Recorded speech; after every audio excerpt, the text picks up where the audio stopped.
We're live. Jacob with Land Clearing Growth. Welcome back to another live stream on the Owner Ops podcast. Listeners, if you stick around and listen for the next 50 minutes or so, you will learn more about land clearing pricing. That's where we're going to start, and usually we end up off on some other rabbit hole. For sure. Let's talk pricing. And by the way, Jacob's doing a live stream an hour before this on his YouTube channel. I jumped on and was asking some questions too. So if you're in the land clearing business, Jacob runs ads for what, 120 clients at this point? Yes, sir. So he's running ads across the country, testing a bunch of different strategies, and he has a wealth of knowledge. So if you are a land clearing operator, jump on because he's an open book, and I've learned a lot from having these conversations with him. So thanks for sharing all the stuff and making the industry better here. Absolutely. Thank you.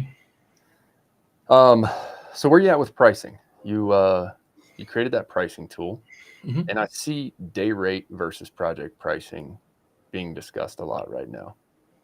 Yes. Yeah, I never like to just tell guys like, hey, you should price this and you should price this away. But I mostly just talk about the pros and cons. And from what I've seen across our clients, pricing, job or project pricing allows you for more profit and avoids hard conversations of how much work did you actually do? How many hours did you actually do?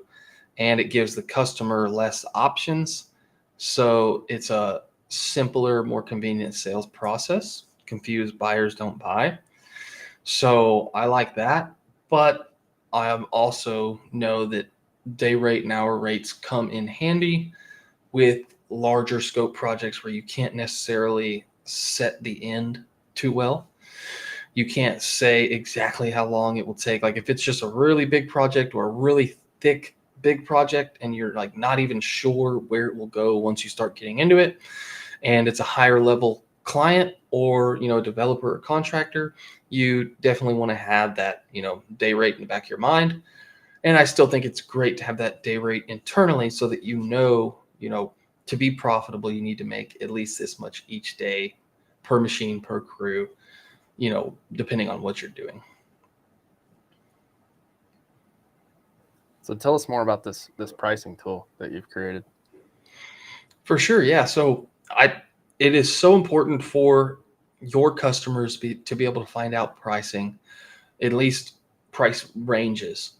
And there's a crazy statistic that the average person, if they get to your website and cannot find anything about pricing, will leave within 10 seconds. So that is a staggering statistic. So if you want to keep people on your website and convert more of the people that you have paid to get to your website, then you need to have pricing on there. Because what's going to happen is two things. They're either going to leave and go find the pricing somewhere else, which in most cases is going to be a competitor, or they're going to go ahead and fill out your form.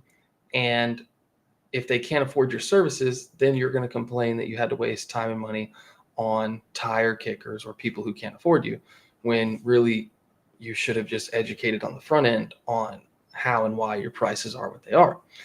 But the cool version of that, in my opinion, to help educate your customers more and have you be more educated before you ever talk to the customer, is a instant estimate tool, is what I call it.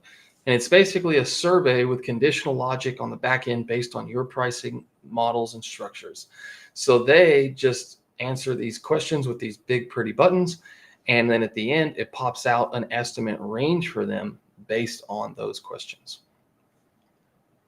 Now, a lot of guys are scared to put pricing on their website, customer facing.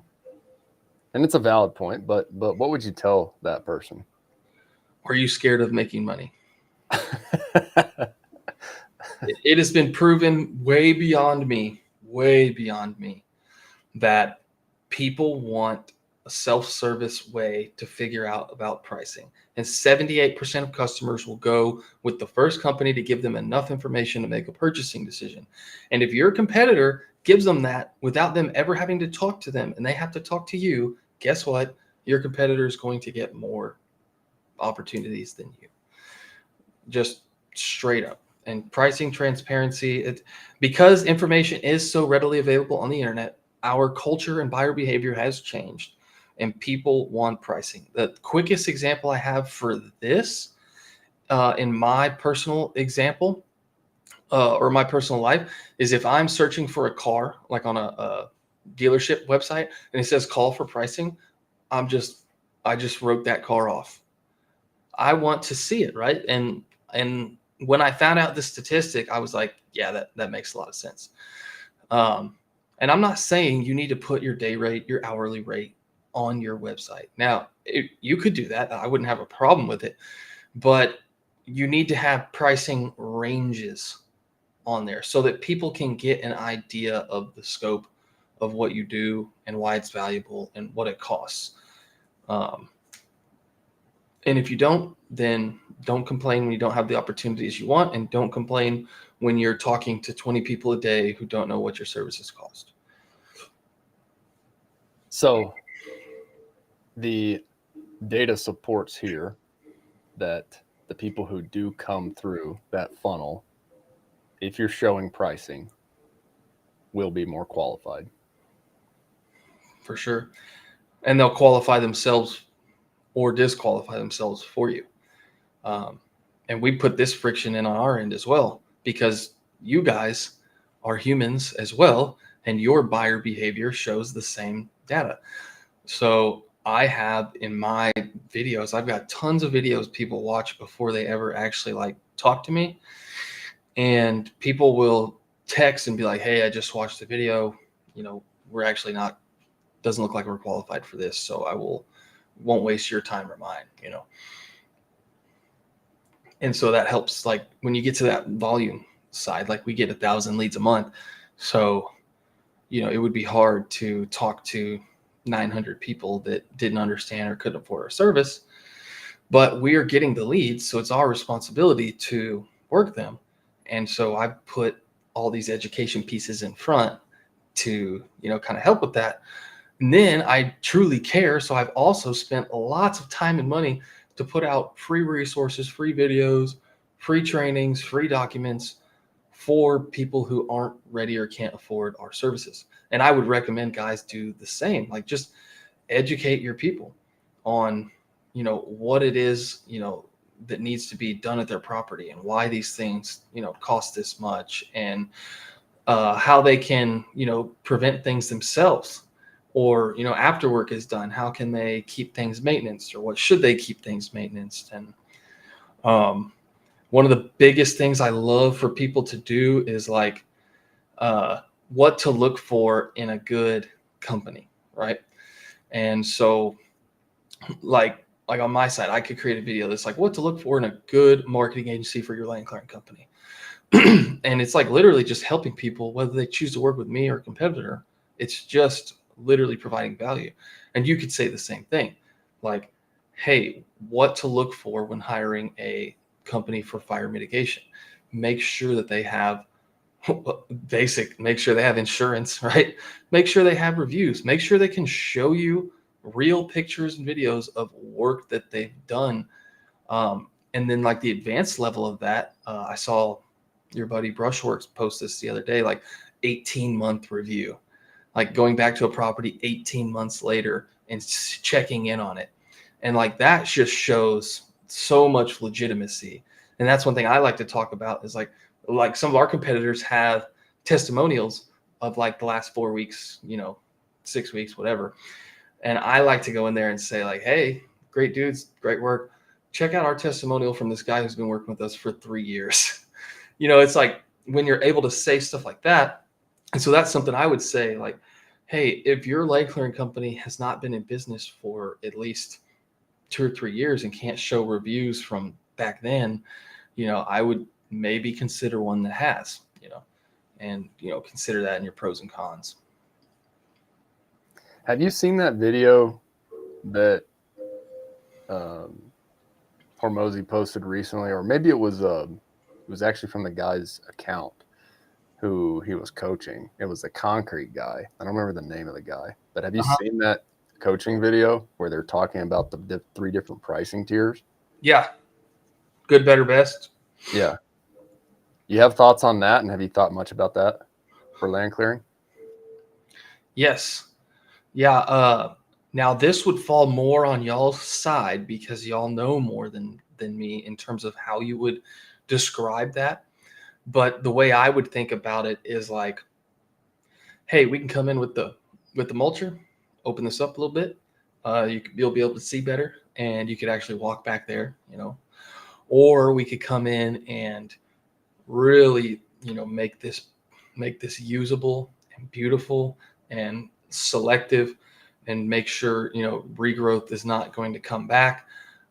We may, in some areas they treat things like cactus, I think is one of the big ones, to try to keep cactus from coming back. And then, like for your instance, you may have full, like for you, I think it would be even easier. It would be like levels of fire mitigation, like basic, extreme, or something in the middle. And Yeah. it's like, because I know you can kind of do extra things to make the more defensible space on top of making it look nice.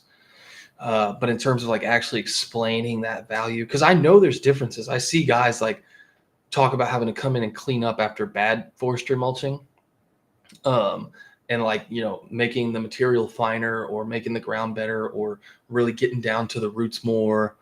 And that would be a whole other thing. Like if you have to build on this, like you just have to go to the high tier, because we're going to have to pull all of the roots out and get down to that base layer so that you can build on this. Um, and then you could also, like, the high tier could have like a future consultation plan on it. You could really build it up and make it look cool, but that's going to be a little more specific to each business, I think. So that's why it would be hard for me to put out like a recommendation for that. But the good, better, best always works. And that's the example he always uses is the movie theater drink. Like the medium is like $1 less than the large. And they do that just so that you'll buy more larges. And you can do the same thing. Human psychology, buyer behavior is the same way there. If your middle package is just a little bit more, um, or a little bit less than the high package, you'll probably sell more high packages. And then if you want to sell more middle packages, you make the high package like insanely expensive. Like, if it's like $2,000, $5,000, and $20,000, they're going to be like, oh, okay, yeah, I don't.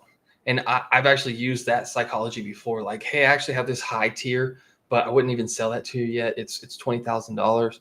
I think for you, it'd be better to get in the door at this $5,000 package, and then we'll build you up to there.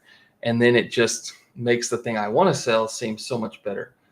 But you do actually, at least for me, because I have to keep my moral and ethics, the other one still has to actually exist. They do sometimes say like, yeah, you just have this high thing to price anchor. And it's like, well, for me, like, it actually exists. And what's cool is sometimes we sell it like 1 out of 1,000 times. Somebody be like, yep, I want the 20,000. It's like, okay, let's go. No doubt about it. I spent a lot of time thinking through this week, especially for the fire mitigation business. And you're right about this. I believe it's easier on fire mitigation than just pure land clearing. But it's interesting that you brought that up about the high tier being essentially like the grubbing package, which would be completely removing the stumps, because that gets expensive. That gets real expensive.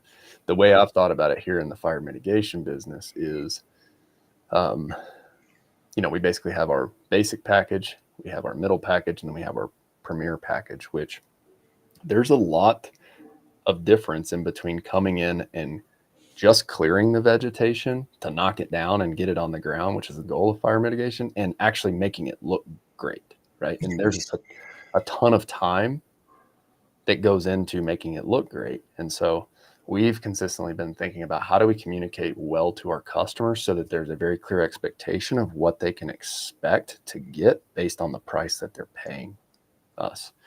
So we've put a lot of time and thought into that. And so what I'm doing right now is building those pricing packages, and then we're going to take your recommendation and put those forefront and center with base prices. So we're going to have a, tier 1, tier 2, and tier 3, to your point. Mm-hmm. And we'll have base prices visible on the website so that people can self-select and qualify in, because it's not cheap, to your point, and same thing with land clearing. We can't waste time anymore at the volume of leads that we're getting with the tire kickers who can't afford to pay us a couple $1,000 an acre minimum, right? And so then what we're going to do is build pages that they click into that they can go learn more about the multipliers that we're going to add based on grade. So this is a page out of Alex's playbook, because he's done this up at Brushworks.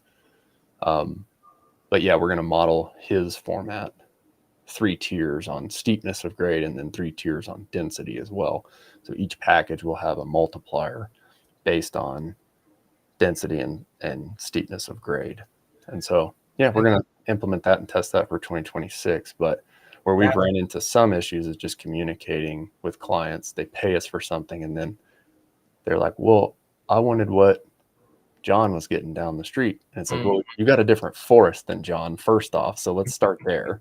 Second off, like, what John paid us is way different than what you've agreed to pay us. And so we're just trying to get clear with expectations.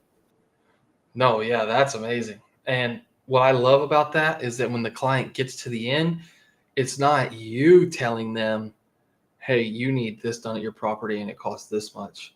It's them deciding, okay, I want this outcome. And then here's the price because of the choice they made. And so then it just is weird psychology. It's received differently. But I love that you said that, 'cause I saw a TikTok video of the guy the other day who did this, and he had the 3 tiers, and he's like, the way he explained it was like, hey, we'll just come in and knock everything down. Hey, we'll come in, knock everything down, pile it up, make it look pretty, and then you can do something with this pile. Or hey, we'll come in, knock everything down, and we'll take it all away. And that's like 5, 10, 30,000, you know? Yeah. And so but he's educating on the front end of what that entails and why it costs so much more because of the time and even burning. Like, it seems so simple, but if you're going to sit there and burn for them, that's time. Like, you make a house-sized pile of trees, that sucker's burning for a little bit. So that's beautiful. And then when you chunk that down to having basically 3 tiers and then tiers within that, yeah, that's going to be the money spot for sure. Burning sucks. Yeah, I can only imagine. It's so bad. It just takes so long, and like, it's inevitable that your piles are still burning at night. You don't sleep well that night because you're worried about. Yeah, I mean, I'm sure there are guys out there who are, have the process dialed in, but they did a big development in our city where massive neighborhood they were building, but it was like up in some like hilly areas. And short story, but obviously I used to work for the fire department, and we got called pretty much every single night. And they weren't actually still burning, but because they were up on the hill, you could just see the coals still red up there, and people were calling from the highway that there was a fire back there. Every night we'd have to drive out there and mess around with it. But yeah, burning, yeah, definitely. And I think that's an education piece. Like, people need to know that type of stuff ahead of time, versus if you tell them later, like, hey, we're going to be here for 4 more days burning. So that goes back to the day rate thing.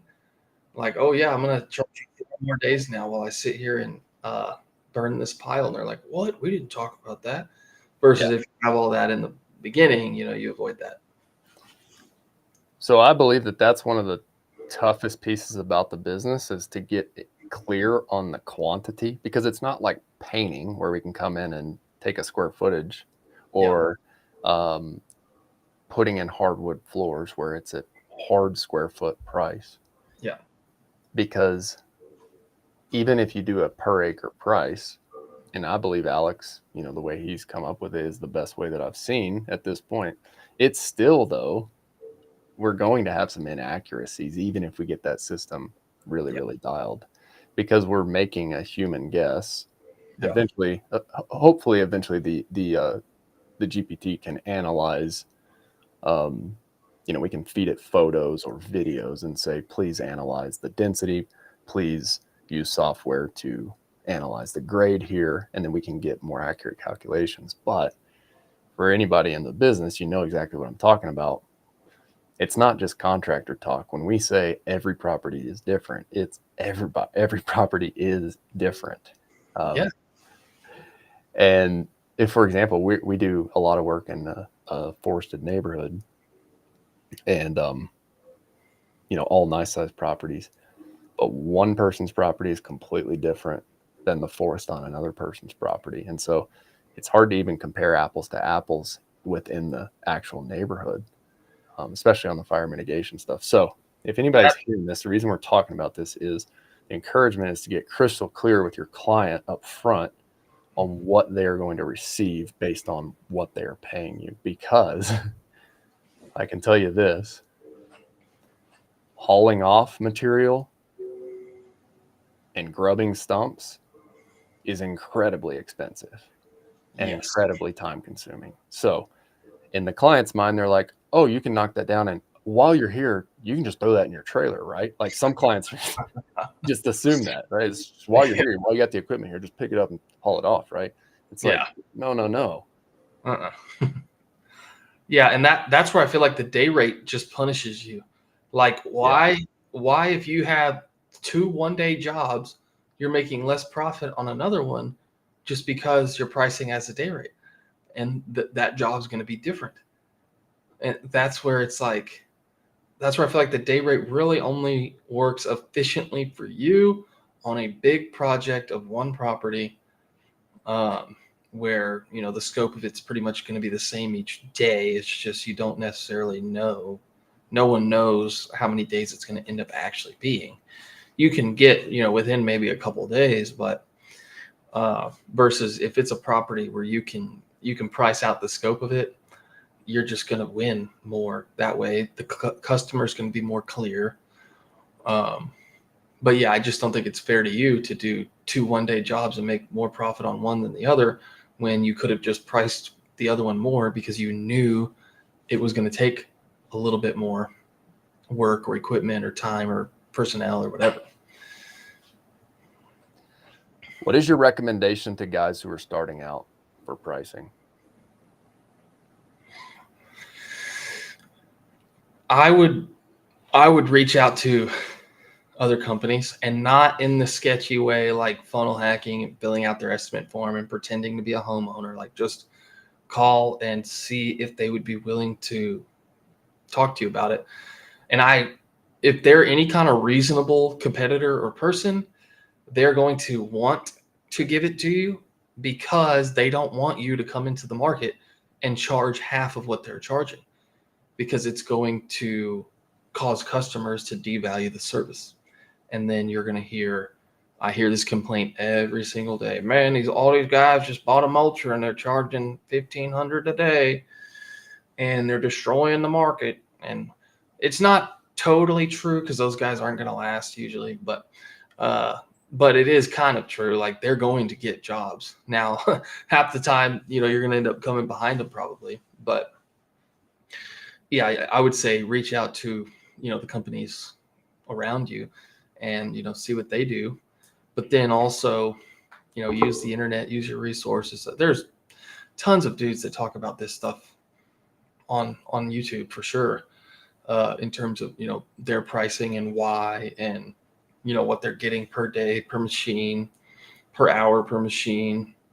And then on top of that, you need to know your expenses. Like, really, at the end of the day, that's what it comes down to. You need to know what it costs you to operate per hour per day so that you can make sure you're pricing for profit. Because if it costs you $100 an hour to run your business, which is on the low side, honestly, and you're charging 150, well, you're not going to have, much profit left over to advertise or support if you blow a hose or blow a tire or something. You need to have some margin in there. So yeah, definitely know your expenses. So if a guy's starting out, would you tell them to to sell day rate first until they understand their market.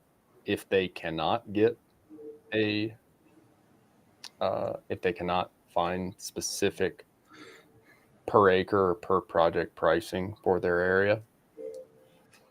Not to the customer. No, no, I would just figure out how much money it costs you to operate, which is not hard to do. Like if it's just you, a truck, trailer, and machine, you should be able to figure out how much it costs you in fuel that day. If your payments amount to 2,500 a month or 3,000 a month, then you break that down by the day. So that goes into your everyday. So you're going to add that on there, and then your fuel, and then your insurance. Do not try to go anywhere without insurance. And then you're probably also going to have auto insurance on this, which is going to be pretty expensive. And then what you want to pay yourself. So just choose how much money you want to make. And this is just if you're by yourself. If you have a helper, then you're going to have to factor that in. And so whatever that number comes out to, $100 an hour, whatever. Okay, now how much money do you want to make? That gets you to not losing money, but now how much money do you want to make? And so if you say, well, I want to make $100 an hour, which gives you room for error. So you say, okay, 200 an hour. So 200 an hour times 8 is what? 1,600. And so then, I would say start there. And then if you don't know how long jobs are going to take you, my real recommendation would be find friends and family, go over there, or if you don't know, or if you own your own property, and do work for free in exchange for reviews, testimonials, pictures, and videos, and get the real experience. Like if you don't know how much you can do in a day, I would not go showing up to someone's property with a machine, unless you're doing it for free for friends and family. Cool. All right, so that's pricing. Anything else you want to cover on pricing? Charge more. Get better customers, charge more. I wish somebody would have slapped me and told me that a long time ago. More. And I wish I would have listened to it earlier when people told me that. But better customers, it's a win-win. When you go for better customers and charge more, they're happier, and you can provide a better service, and you make more money, and you're happier. There's always going to be customers who look for the cheapest company and companies who try to be the cheapest. Let them work together. You choose out the gate to get better customers and charge more, and then provide better service, provide better equipment, provide more efficiency, provide more communication and transparency and ease of access and ease of payment and ease of scheduling. Like all of these things are going to make the customer experience better and your life better. And at the end of the day, the people who can afford it, the difference between $2,000 a day and $2,500 a day does not matter. But it will allow you to provide a better product and be happier about it. Absolutely. What, from a marketing perspective, I'm going to shift gears here. While we're talking about pricing, if for the guys who are just starting out, what are the most important things that a guy who's starting out in a new market should be thinking about from a marketing perspective? Where's the 20% that they can focus on that's going to get them 80% of the results in year one? People need to know you exist. Like that's just the bare minimum, period. People don't know you exist. Post everywhere, post often. Then from there, the level 2 of that is education, testimonials, and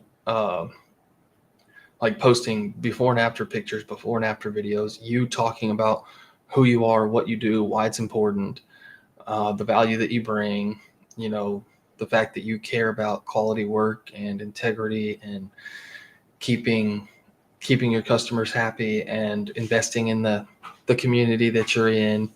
But I mean, that doesn't have to be like media crew breakdown, tripods, drones, it cracks me up how many guys will spend so much time, effort, and money to get drone footage, which I do think is cool. And the customers that you've already hired or they've already hired you think it's cool.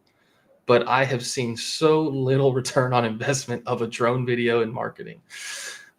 Just whoop out your phone and start talking to it, especially at a job site, and just post it every single day. Um, it's like pulling teeth to get guys to make a video once a month. And if you could post every day, you're probably just going to beat everybody in your area. But that would be the big thing. It's just people need to know you exist. Post every single day on every single thing you possibly could. Snapchat, TikTok, Instagram, Facebook, YouTube. Uh, then there's apps for this where you just film once and post to all of that. And I would recommend that to leverage your time.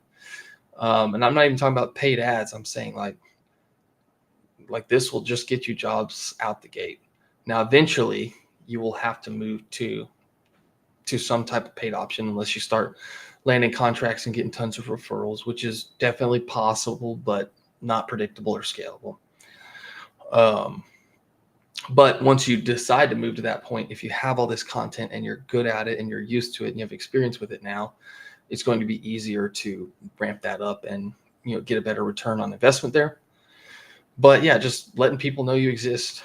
My first business was a local blue collar business, and I literally, in a raggedy t-shirt, just posted videos every single day, and we were turning down jobs with no paid ads. And I've seen this happen time and time again from all over the place. People just need to know you exist, and that's it. And it's free. Like, never has it been easier for more people to find out about you without paid ads than it is today. Like, they just show your stuff to people just because you posted it, and they reward activity. And people are always like, I don't have time. Like, it takes 1 minute to film the video or less to take a picture. Don't worry about editing it, and then just post it. It takes another 60 seconds to upload it. We should talk about this because I've fallen into this trap. So I'll be the first one to admit, like when I started, you see all these people on YouTube, and so then you start thinking through, like, what do I want my YouTube strategy to be? And I got to hire all these editors, and then I got to record this intro, and we got to have this crazy thing. And like, do those perform well? Yes. But if you get 40,000 views across the US on your business that serves one county locally, cool.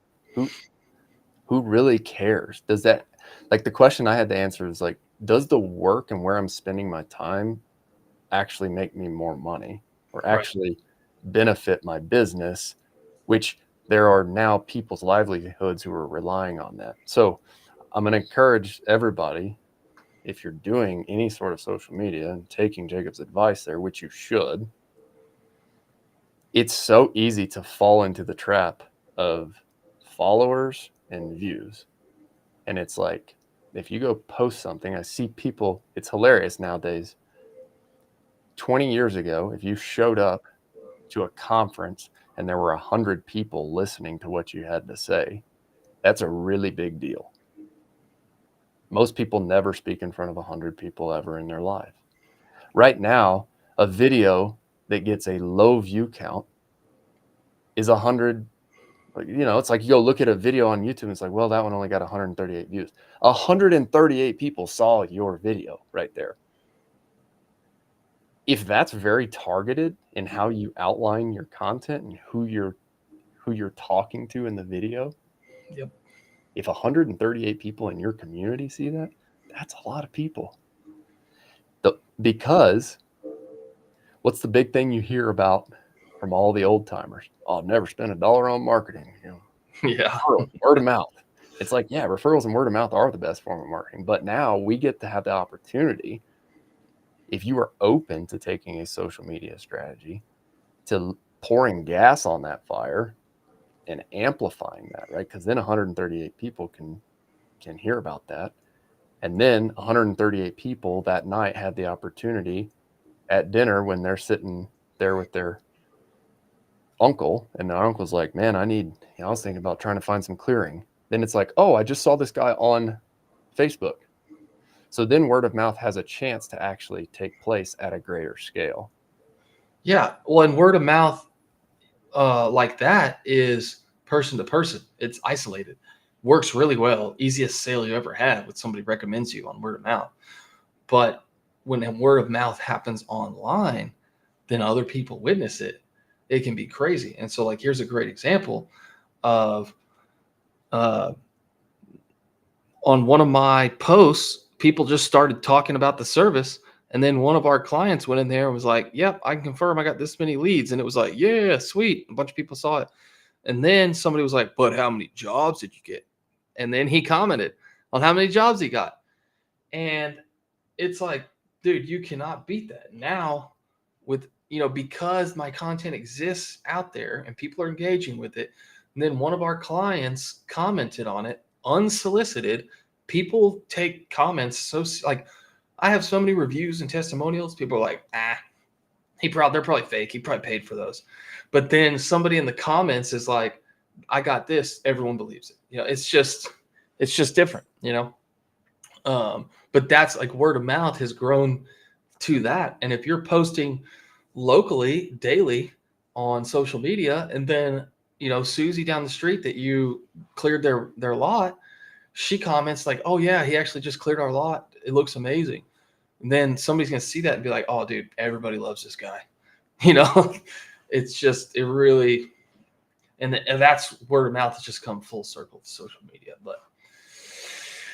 But to your point, yeah, I mean, you can get in front of so many people. And like you said, 138 people. Well, in the land clearing world, 138 small audience, right? But if they're targeted, interested people, and then you could just get 10% of those, 13 jobs in the land clearing world. Holy cow. I mean, you're talking, you could end up making 6 figures from a couple hundred views. Amazing, and if you're in any kind of city or county that's growing or populated at all, you're maybe 30, 40, 50,000 people, small town, 100,000 for a mid-sized town, you're going to show to a lot more than 138 people. We should talk about next? What's that? I know you got a hard stop at the top of the hour, so we can save this topic for next time. Okay. Before we get there, what's one platform? If you could only pick one platform to post organic social to for land clearing, what's that platform? Facebook. Facebook all day.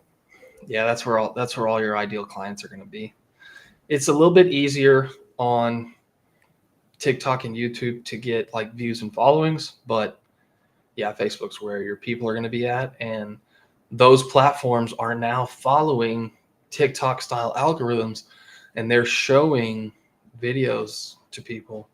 And there's this whole generation of old school people with old school money who would never in their lives dream of getting on TikTok, but they're watching the same TikTok videos 7 weeks later on Facebook Reels, So, yeah, they're there for sure. They're there for sure. So you mentioned something. I will say, sorry, just one more thing. I posted so much to Facebook in my first business that it became ranked on Google. My Facebook page was ranked number 1 on Google for my keyword because of that. But anyway, sorry, go ahead. And more so than ever now, especially with AI, it's so important to be on those platforms, telling the platform what you do and what service you offer. Exactly. Anyways, we won't go down that rabbit hole. We can save that topic too. But what I want to talk about, because I was asked this question the other day, and you mentioned something, hey, I'm in a small town, 30, 40, 50,000 people. Let's save a topic of what's the potential for starting a land clearing business. You've done some research on total market size. And I want to help answer the question for people who are looking at getting into the business, and hopefully debunk the myth that if you're getting into the business, you have to go launch this multi-area business that's in multi-locations. You can make a great living by focusing on one community, one county, and dominating that industry. And I would love to have some of the data to support that. 100%. Yeah. I would love to go over that too. Yeah. I have my land clearing potential document that goes based on development, acreage available, but also your capacity as a 1 machine, 2 machine, what's actually possible. And just to give everybody a little taste test, I posted a video on TikTok about this, but basically, if you're not making at least $2 million a year, you have not addressed your market. You have not tapped your total addressable market yet in 99% of the areas in the US, besides the states with no trees.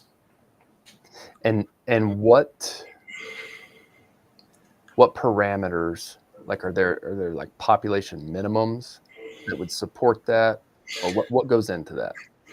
Development was one of the biggest factors, like active permits, acres that actually exist with trees on them. Those are the big things. Okay, so let's save that for next conversation, because we brought it up, I think, in our pre-call conversation last time. Yeah. And then somebody asked me about it this last week, if they needed to expand their target area. And I would love to dive deep on that so that people could actually understand what's available right in their market if they were just to focus in their backyard. Yeah.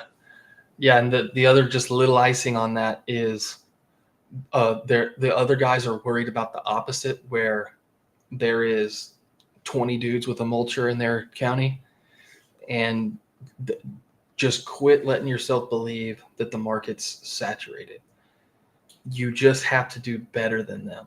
You have to educate people more, let more people know you exist, let more people know why your service is good and valuable, and the difference between you and those guys who are, undercutting. Just explain those differences. Answer the phone faster. If you will just call all of the leads and answer the phone the first time, if you somehow figure out that magical process, you will beat 95% of them. And then if you actually follow up and do what you say you're going to do, you're going to beat 95% of them. And then you just actually care about the customer, do good work, document, be professional. You're not going to have to worry about all of those people. And I could say a lot about that, but don't worry about them. The only thing you should worry about is being better. And Alex has a great thing. Like, you shouldn't work to get rid of your competition. You should build your tower so big that the shadow literally just covers them up and nobody can see anything except for you. And you'll win. It's a great way to end this one. So every 2 weeks on Friday, 7 a.m. Mountain Time, 8 a.m. Central Time, Jacob and I are going live. My name's Austin. I'm with Bear Claw Land Services. We do fire mitigation out here in Colorado. Jacob focuses specifically on running ads for land clearing companies, primarily in the South, Southeast, Midwest, right? Yep. But our businesses are similar, and so we always end up having a lot to talk about. Jacob's come on board to run ads for us on the back end here, and I've loved working with him so far. And there's just always something that we can be doing better. There's always something that we can be optimizing. And so the context of this call is, I'll be sharing some things that we're testing inside of our accounts. Sometimes it may be talking about Facebook ads. Sometimes it may be talking about Google ads. Sometimes it may be talking about pricing strategies like we did today. The next conversation here, we're going to talk about the total market size for land clearing. And then just to provide some clarity here, the forestry and fire mitigation stuff that we focus on here in the Western United States is similar to what you guys do in the South and Southeast. Similar machines, a little bit different model. So same principles apply in the sense that it's both high ticket services and we're running paid ads, or we have an acquisition funnel to go acquire clients and then put the similar sales processes in place. But that's the context of these calls. Would you add anything, Jacob? That and just mindset of what's possible. Most guys hold themselves back because of their beliefs. So I just like the idea of breaking guys' beliefs so that they can reach their goals, have more freedom, have more impact, and more growth. That's my motto: freedom, impact, and growth. Sweet, sweet. Well, tune in next 2 weeks from now on Friday, and bring your questions. If you're in the land clearing industry, or if you're in forestry or tree service in the Western United States, a lot of the stuff that we're going to talk about here is going to apply to what you do, especially if you have a high ticket service, above $3,000 or $4,000 average order value. Even if you're a tree service business owner in the West, like, these principles will apply to that. So I'd encourage you guys to bring another contractor friend, and bring your questions next time. We'll have the chat open. These are live Q&As. Jacob and I are both pretty generally open books about business, and so we both share a similar mindset. We just want to help the industry and encourage other people to grow. Thanks again for tuning in. And Jacob, thanks for joining. We'll see you in a couple weeks.